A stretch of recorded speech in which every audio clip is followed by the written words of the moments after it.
Welcome, welcome, welcome, everyone. This is another episode of Breath of Life Conversations. I am so excited for our next guest. I have not seen this individual for so long, and there's been so many changes and so many things, updates in their life, and I'm just so excited to get into it. So, first, I want them to introduce themselves because I really, truly want to make sure that we are on board across the board with how we're addressing this individual.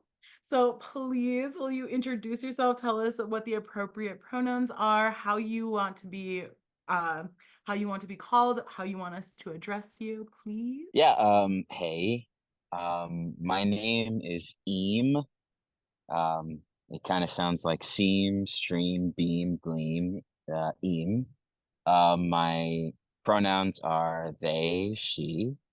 Um, I'm I'm a musician, an artist, puppet fabricator, and yeah, that's a big part of my life right now, but um just Eam is great. Beautiful. So you are currently still in Hartford? Are you still in Connecticut or have you moved?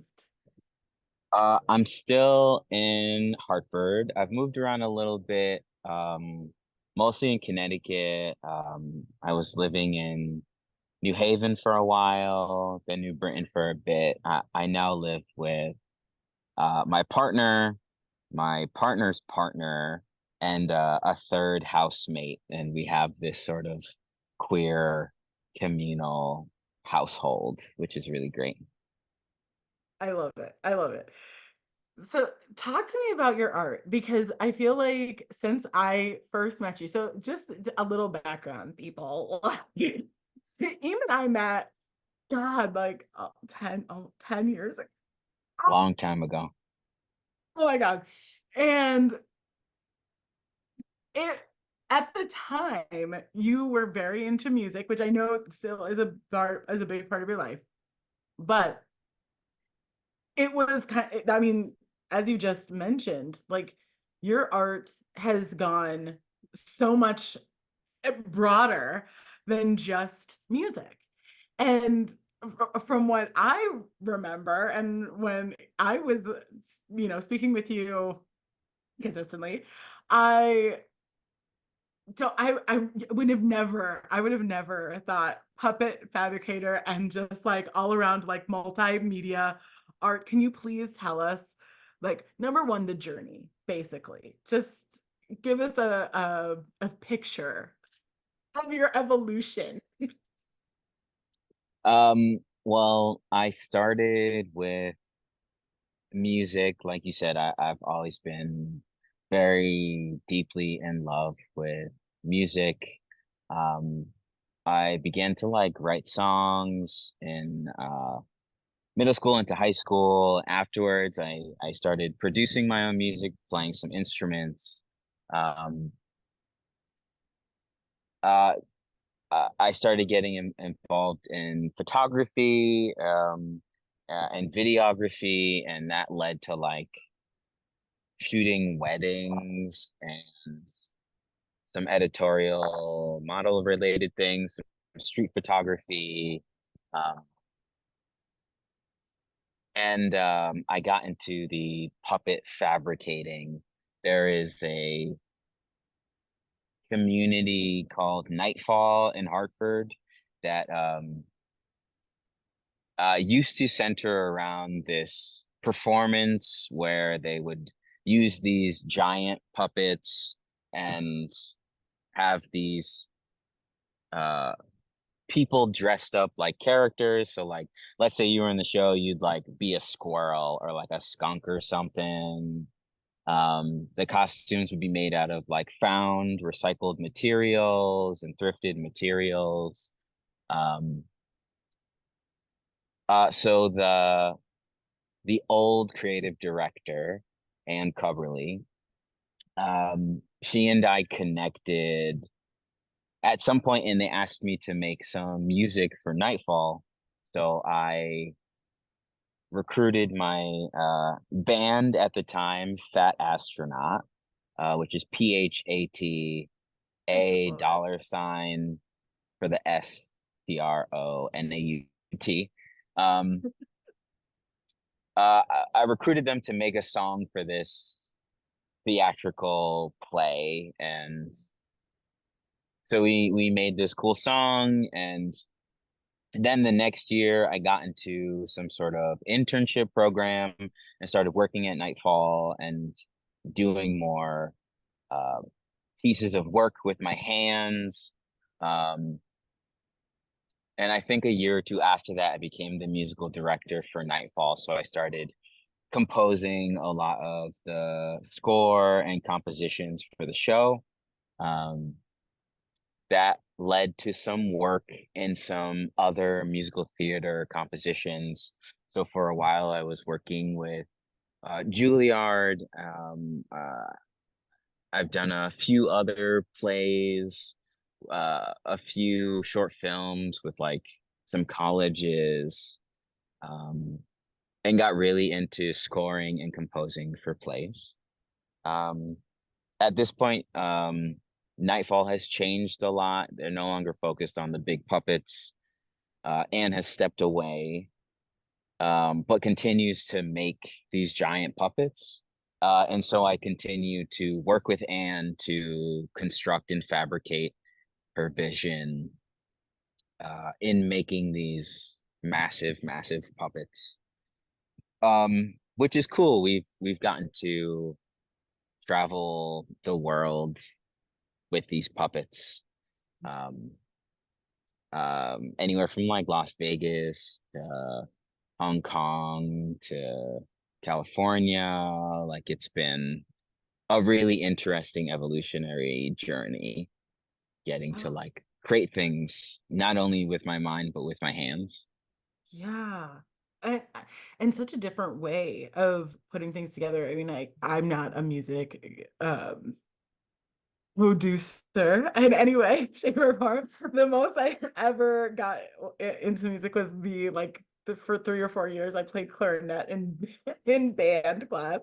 Um, but I have such respect for people like you who have the ability to be able to hear something in their head and have the knowledge to be able to put it down on paper and making it into something that other people can hear and be inspired by and be touched by and be healed by. And so it's an incredibly different way to bring out your own creative genius, to now take something that you see in your head, but something that's 3D instead of something that you just hear, and make something physical. That's insane. Yeah, the puppet making is definitely some version of sculpting out of foam, out of wood, out of some metals. Um, it reminds me a lot of music in that music making is also sculpting of sound. You are adding and subtracting. You are building the shape, the form, the texture, the colors of this sonic painting that you have. Um, and in some ways it's a lot like sculpting, just sculpting with sound. There's a lot of ways to sculpt. Yeah. It's amazing. Your identity has changed dramatically, and I mean that both in a very physical way as well as in the more metaphorical, emotional, tangible way. I can only imagine that your ability to produce art has also shaped so much of your identity as well. And it maybe not. I don't want to put words in your mouth, but I'd love to know your thoughts on that, of how much your identity has, as your identity has shifted, what that has meant for your art. Has your art helped you? Has it been an outlet for you? Has it been maybe not necessarily an outlet, but a way in which you can process your own identity as it evolves and changes and grows? Uh, I'm I'm trans. I've been transitioning for the last 3 or 4 years. Um, and you're right, my identity as a person, as an entity, has really changed as I've come to be more honest and embrace myself out loud and just evolve as a person. Um, I think the music is definitely impacted by that. My approach to music has shifted some, but music has always been a healing process, a coping mechanism for a world that I felt very disconnected to or from. Um, I've always found it like therapy. I've always found it like a place where all of my emotions that are not welcomed out in this world, in this society, can go and live and breathe and be asked, where I can be emotionally vulnerable and soft, or angry and frustrated, or misunderstood and hurt. Um, I I've taken some time away from music. Um, it's felt as beautiful my connection with music is, I began to realize that it was a coping mechanism. Mm, And as I aimed to heal more of my inner child and parts of myself, as I aimed to embrace myself more, I just recognized that, like, yeah, I was coping a lot with life. And as I transitioned, I didn't need to cope as much or in the same ways that I used to. So my relationship with music really changed, where I didn't need it as badly as I did before to ah, to survive the world, to cope with the world. mm, Um, so while I like continued to make music, I really stepped away from the stage and a lot of the project that I was working on, and just kind of used it as a more personal internal healing aspect. mhm, At this point, I'm coming back around to my relationship with music, and really trying to reframe my relationship to music and my art. yeah, Um, I'm working on releasing a lot of music in the next 8 months. Starting in October, I'm going to be releasing a song every 2 weeks up until May. And I spent the last 3 months kind of listening to, finalizing, and creating these compositions that I've had for years and years, that I've been sitting on. And it's been a very profound, reflective experience, listening to all the eras of myself that I ah, captured through making music and telling stories, the emotions, the memories, the colors and textures that have been placed in all of those songs. mm, But it's been a really beautiful process to have to go back and do all this and let go of this music, of this art that I've been holding on to for forever. Um, yeah, if that answers your question. yeah, absolutely, yeah. I was gonna ask, because this when I heard when I was I'm like an avid follower of your stuff, like, you don't post all the time on social, and when you do, I'm like, "Oh, posted." Um, and So when I saw your story about the fact that you were going to be releasing music, but that this wasn't necessarily new music, it was new music to your fans and your followers, because we have not heard this necessarily. But it's stuff that you had been sitting on. My question immediately became, are were you, as you release this, are you hoping that people listen to it and see who you are now? Or are you hoping that people will listen to it and have an insight into who you were? A good question. I don't think the music reflects who I am now. Okay. Um, some of the pieces go back like maybe 5 years. That's Um, a long time to be sitting on music. yeah, I have hundreds of songs that I've not released. And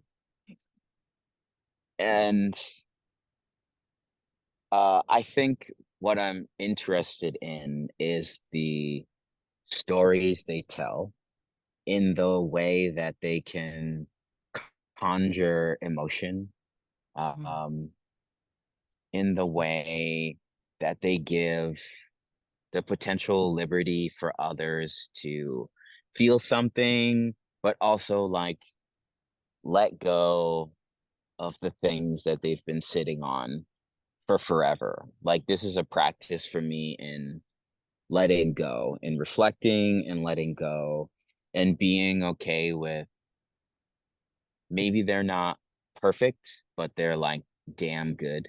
And that is more than enough. I don't think the music in itself reflects me now, but I do think it reflects the journey I've been through to get to the Mhm. person I am now. So I'm gonna attempt to be posting more often. I'm not the most social media savvy or like a content creator where I'm in that world, but I'm gonna Mhm. try because I need to like connect to people and promote the music and like I gotta try. So I hope to be able to tell the stories of the music, the process I went through. I'm gonna be collaborating with a bunch of artists in my community.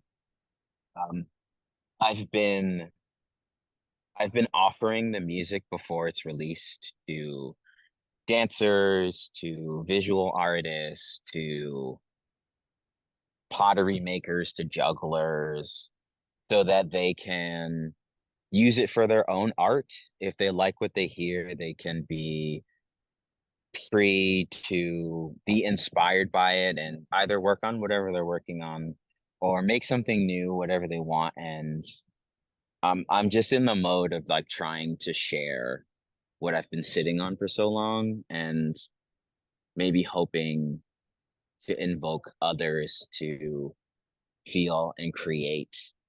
Um, yeah. Yeah, I don't think it reflects who I am now, but it reflects the journey and stories that I've been through. So I'm really looking forward to telling stories. I really love people's stories. I love their experiences. I just love hearing about whatever people are going through, listening to people talk. That's what I'm really interested in. So I'm looking forward to like people listening to me talk and sing. As somebody who has known your bits and pieces, not every bit of your story, but just over the time that I've known you, just being privy to certain parts of your story, I can't wait to be able to experience and get to hear those stories. Um, and no worries about being online. I believe me, as somebody who has had to like get get used to it, I will say like in your own time. Absolutely, like in your own time. Yeah. Yeah. It's definitely an interesting thing to have to figure out what it is that you share with the public. And as somebody who has been so gracious to let us in little aspects of your journey as you transition with the things that you have been comfortable with sharing. I did want to get your take on how you feel about the queer community. I also am a proud member of of the community, the healthy community. It's not always, and it has not always been a healthy community. Yeah. But I too identify as queer. I'm bisexual. I also identify as somebody who's polyamorous, and I'm just really curious as to, this is the another very large part of who you are, being a part of this community. What are your thoughts? And I mean, share what you're comfortable with, obviously, but I'm just interested in hearing another individual's perspective. I think I think a lot of my life I felt like an oddball. I felt on the outside. Yeah. I felt on the outskirts of cliques and communities and just many parts of the world that didn't necessarily click with me. So I am trans, I am queer, I am poly. Um, and with that, I think that there are some loose connections that you can find in some of those communities. And I also still continue to find myself to be a bit of an oddball. Um, I I don't think I'm terribly acceptable as a trans femme person. And not that that's everybody's goals and it's okay not to be passable, but I think that makes a difference in how you're perceived and how you're accepted or not accepted.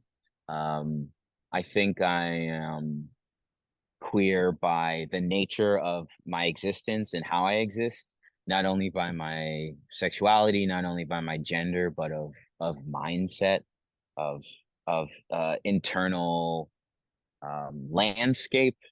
And I think yeah, not all queer people are queer. You know, some of them are like some Yep. of them, you know, and I also feel sometimes a little on the outskirts of the queer community, um, in some funky little ways. Like I'm not a rainbow queer, you know, like Mm. I'm more of a like black, white, and gray queer, and the the narrative around the rainbow and the colors is really beautiful if you like resonate and connect to that. But if you don't, you're kind of on the outskirts of what is known to be and perpetuated to be queer community. Um, I feel like things like RuPaul's Drag Race, I really love like drag culture, and I think like RuPaul is really great, and I connect more to the alternative drag of there's a show called Dragula where they Mm. have all of the drag kings, drag queens, non-binary folks who don't fit into the high glam world of RuPaul's Drag Race. And I love the reality of the freaks and geeks and everybody in between and beyond having a place to be a part of their version of the queer community. Um, yeah, and I also just feel like I'm just a nerd. I'm just like in the house a lot. I just like keep to myself a lot. Um, I'm not really out here in that same way, and Yeah. um I really love having queer community, and I think for a long time I have struggled to find different variants of community, just being an introverted nerd who like just loves music and movies and art and like kind of keeps to themselves. So Yeah. Yeah.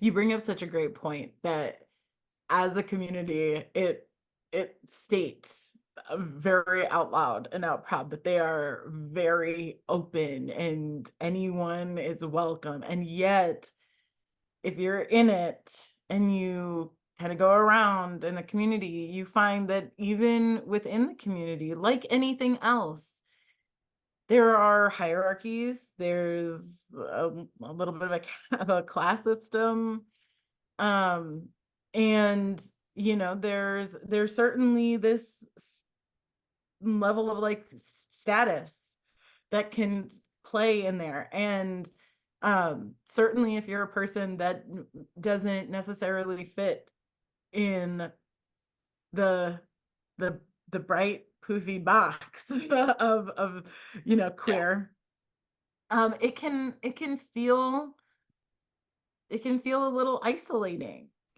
or you can feel like you have to isolate yourself a bit because you don't want to be shunned even within the community in which you are saying, yeah, like this is a label I'm willing to subscribe to. And there are so many people in the queer community that don't want to be inside of whatever labels exist within the wonderful alphabet, you know?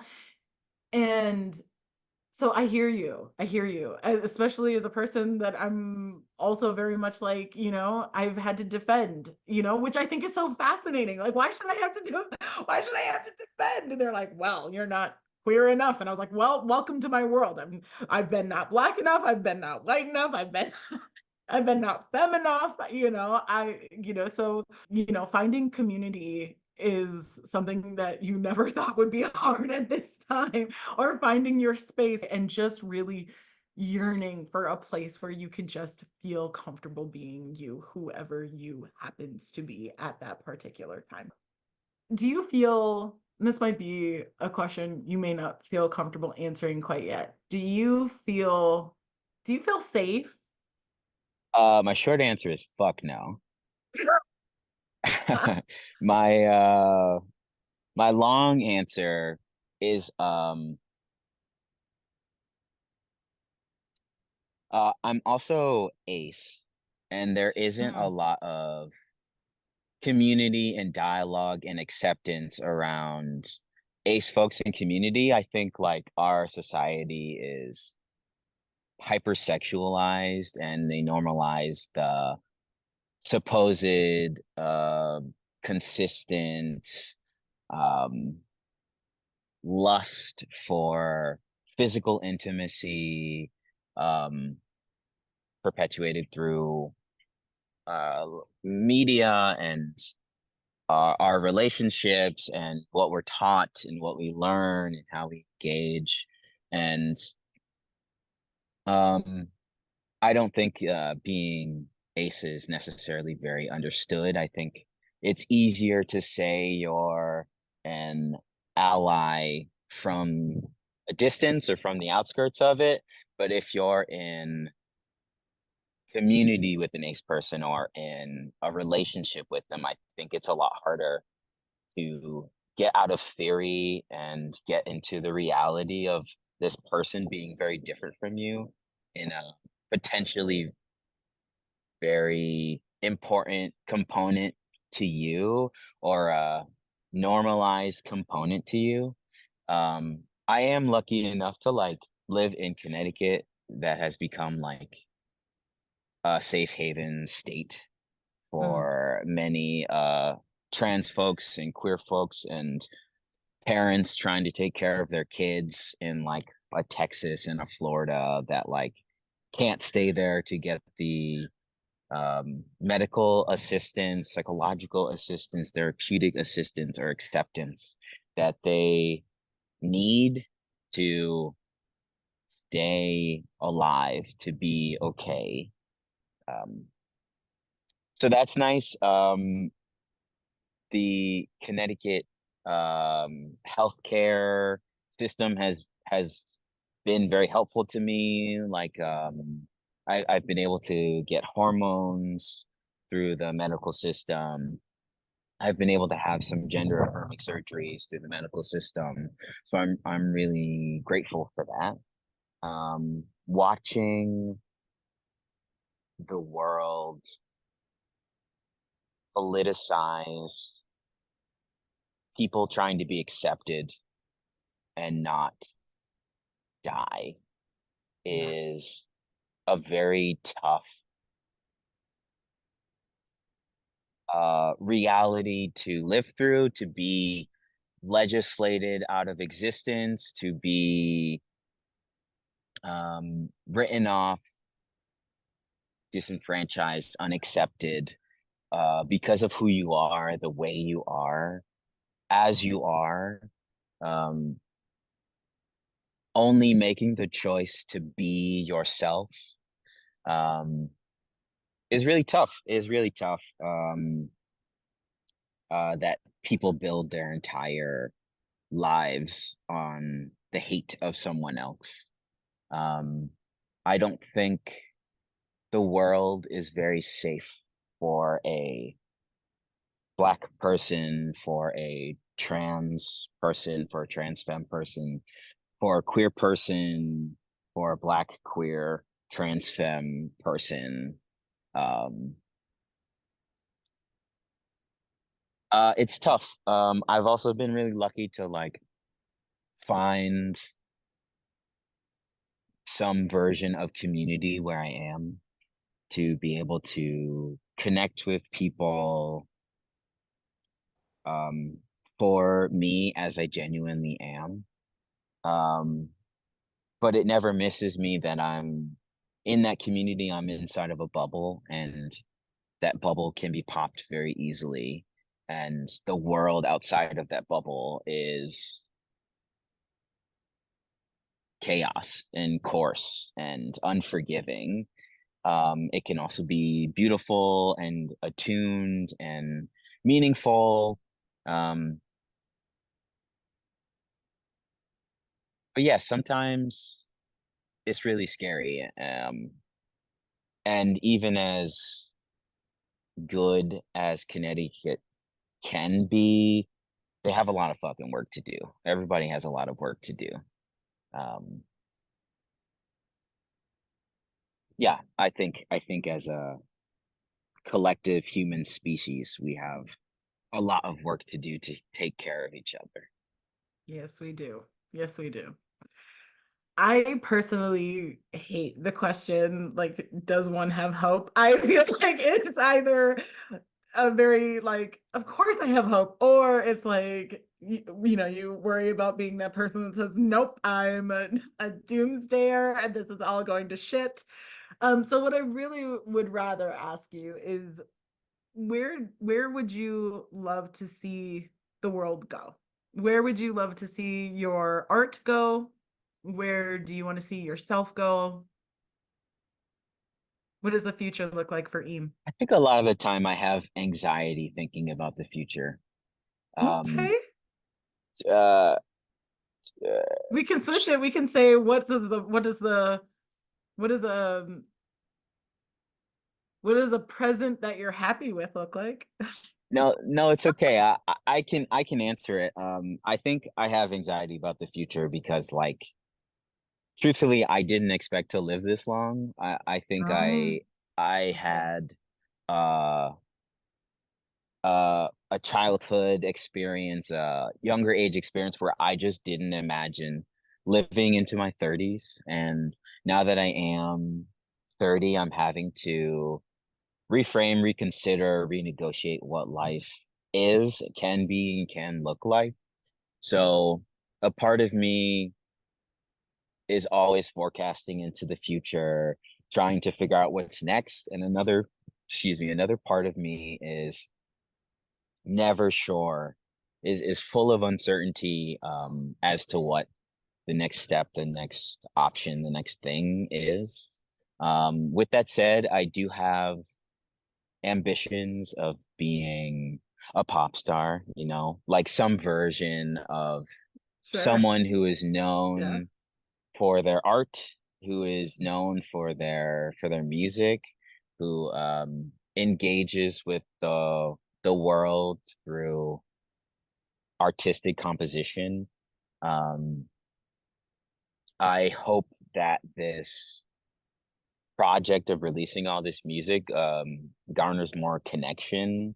Mhm. Whatever it becomes of it, however engaged or unengaged, I just hope that there is resonance and connection that comes from it.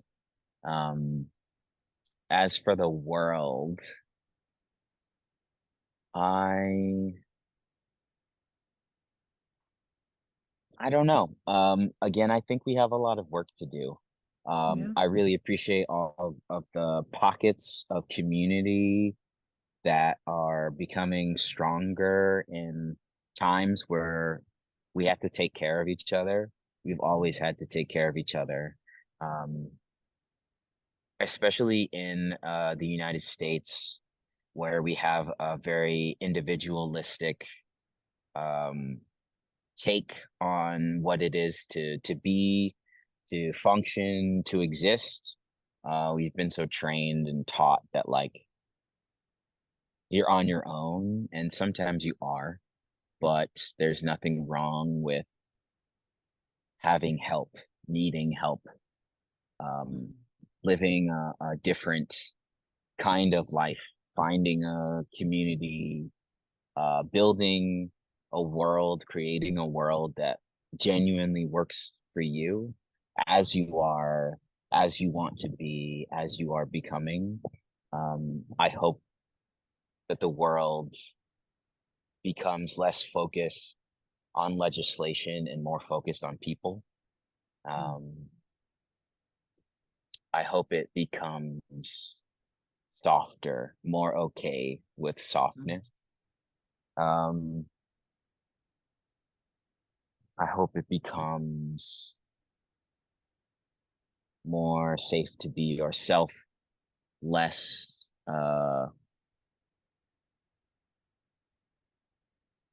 shitty to queer people, people of color, indigenous people, um, the feminine existence. Um, I hope it becomes a place worth living in, worth growing in, worth staying alive for. Oh, I love it. I love it. And because I think not for as much as we say it, I think it always needs to be said, truly, that, we are all we're all very different, but our beauty comes in our differences. And so like take some time to get curious about all of us out there that have a bit of a different story. And um and let the creative vibes flow. I think this world is so boring if we just don't have people like you in it, creating, showing us how to be better, and telling us your story and all of that. Is there a list of artists, or like any sort of artist, director, musician, actor, actress, comedian, production, something or other, that you'd think of, that you can think of, that you'd really love to work with? Um, I really love Jordan Peele. Ah, yes. And yeah, I really love his work. Um, Yeah. I really love A24. Okay. I really like Childish Gambino. Um, Could just see I would that have collaboration. I want to like man I want to like into existence right now. that would be pretty great. I really liked this artist named Sophie. Sophie is no longer alive, but her music was really beautiful, really interesting soundscapes. They were a trans artist and just kind of legendary. Um, um, I think some of the artists that I like are no longer living, so Mm. I would have loved to have like worked with Basquiat. Oh, I would have loved to have done some photography work with Irving Penn and Gordon Parks. I would be interested in working with like Spike Lee. Yeah, and yeah, I think I'm trying to be more open to collaboration at this point.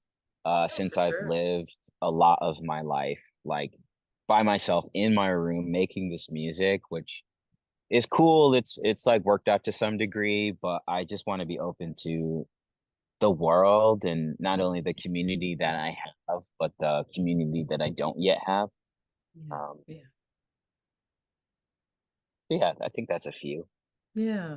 I just love the idea of like bringing back like I don't know like vaudevillian like shows and like I mean we had with music you know obviously you go to concerts and there's always like this opener and then you've got like the main act and so like I could definitely see you like getting on and like doing a set and like Aniko comes out or something like that like I would love to see that um I'd love to see you like create your like amazing genius sculpture puppets for a Spike Lee production. Like I'd love to read your name like on the credits for that. That would be so dope. Um so yeah, I just but yeah, the whole idea of just being able to like put together a show where there's just a whole lot of people, you know, very much that like vaudeville feel of just you know, a bunch of people get to come together and they get to collaborate and either they create like something where everybody brings their talents together and does something um in an effort to create one giant overarching thing or you just have little acts where you guys get to showcase who you are and your art and what it is that you love to do and your style. But I am putting out the call for anybody out there who have you been listening to Ian's like list from people who are gone and you're like I kind of have a style similar to that. Hey, please, like, head down into the show notes, guys. Find Eames' contact info in there and make sure that you have everything that you need. And you can go ahead and get in contact with them and make sure that your guys' collaboration brings just so much amazing beauty to the world. I'm just so excited. Thank you, thank you, thank you, Eam, for being here with me and sharing part of your story and your beautiful thoughts and your genius with us. I know that things are constantly shifting and constantly changing, and so stuff is always stuff is always up in the air. But I was so glad that you were able to find time to stay here with me and to reconnect. It's been way too long, my friend. Um, so thank you. I just can't thank you enough. Thank you for having me. It's really good to talk to you and really good to see you. All right, everyone. This has been another Breath of Life Conversations. Please don't forget to like, comment, subscribe, and share with anyone that you feel like needs to hear this conversation. And we will see you next time on the next Breath of Life Conversation.